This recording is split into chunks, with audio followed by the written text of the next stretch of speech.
तो यही पूछ रहा था अजय भाई कि इस बच्ची को क्या आपने मतलब आपको क्यों लगा कि इस बच्ची को गोद लेना चाहिए? देखिए, एक तो बच्ची मंद बुद्धि थी हम्म। और समाज का कितना क्रूर चेहरा सामने आया। हम्म। और मैं ये चाहता हूँ कि मेरे इस अनुकरणीय कदम को जब मैं उठाऊंगा तब आज बहुत लोगों के फोन आए।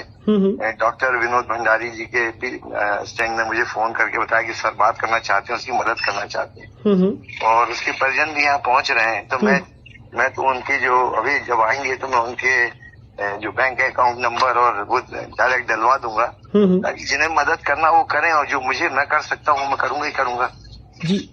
और चूंकि कई सारी कानूनी पेचीदगियां होती हैं, आपको तो पता ही है बच्चे को गोद लेने में, तो आप वो सब चूंकि आपकी नौकरी भी ऐसी है पुलिस में, तो आप जैसे अब उसके परिजन मिल गए हैं तो परिजन यदि मैं कानूनी पेचीदगियों में ना पड़ते हुए भी अगर मैं अपनी जिम्मेदारी को निभा दूं तो भी उसकी जिम्मेदारी निभ सकती है।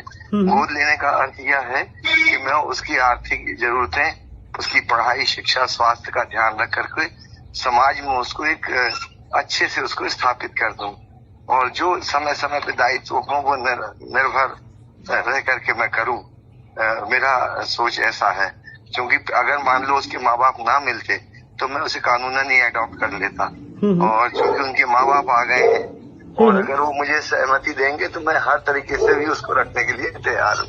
तो वैसा कोई वो नहीं है और वैसे भी उसकी माँ नहीं है और पिताजी जो है वो भी मानसिक रूप से ऐसे ही मंदबुद्धि हैं। तो वो तो देर सवेर मुझे बड़ी ही जिम्मेदारी निभाना है, तो मैं उसके लिए तत्पर हूँ। एक आखिरी सवाल, चूंकि आप व्यस्त होंगे, कि एक तो ये है कि ये जो बिटिया है वो पूरे शहर में घूमती रही, तो एक बड़ा निर्दयी चेहरा भी उज्जैन का सामने आया और ऐसे में कुछ पुलिस वालों ने उसको खून भी दिया और अब आप कह रहे हैं कि आप उसको अडॉप्ट करने के लिए तैयार हैं। तो क्या इस दुख की वजह से क्योंकि शहर आगे नहीं आया या आपको खुद ही लगा कि नहीं मुझे मदद करनी है? सर क्या है, मेरी तो बच्ची भी नहीं है तो मैंने सोचा कि भगवान ने मुझे बच्ची भी तो नहीं दी।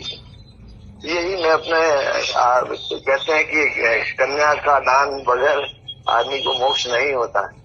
तो ये मेरा मानना था कि मैं कन्या दान के ऋण से भी मतलब मैं मुक्त रहूं, ये भी एक ऋण होता है।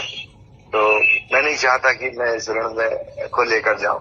तो एक मेरे दिमाग में ये भी बात थी और मुझे जब मैं ये सारी घटनाएं हो रही थी मैंने उसकी चीख सुन रहा था जब वो डॉक्टर उसका एग्जामिन कर रहे थे तो मेरी आंखें भी भरे आई कि हे भगवान तुम इनको इतनी तकलीफ क्यों दे रहे हो। और हर क्षण मैं इस घटना के बाद समाज तो बड़ा तीखा विरोध कर रहा था और तमाम पार्टियां भी उसको विरोध कर रही थी, लेकिन हमने हर पल ईश्वर को याद किया कि बाबा आप इसको हल करो और आप आश्चर्य मानेंगे कि बड़े जादुई ढंग से ये चीज डिटेक्ट हो गई। हाँ, तो उस आरोपी के बारे में आप लोगों ने जब सीसीटीवी किया तो सारे टेक्निकल एविडेंस निकाले तब पता लगा? हाँ। और ये आपके परिवार में आखिरी सवाल, कितने लोग हैं अजय जी? कितने मेरे लोग? 2 बेटे हैं, एक ने लॉ ऑनर्स कर रखा है। अच्छा। और जो दूसरा वाला है वो फाइनल ईयर में है और मेरे भी अब कोई बहुत नौकरी नहीं है, 3 साल 9 महीने की नौकरी है। तो मतलब सर साहब से बात है, बहुत बहुत शुक्रिया। तो इसलिए वो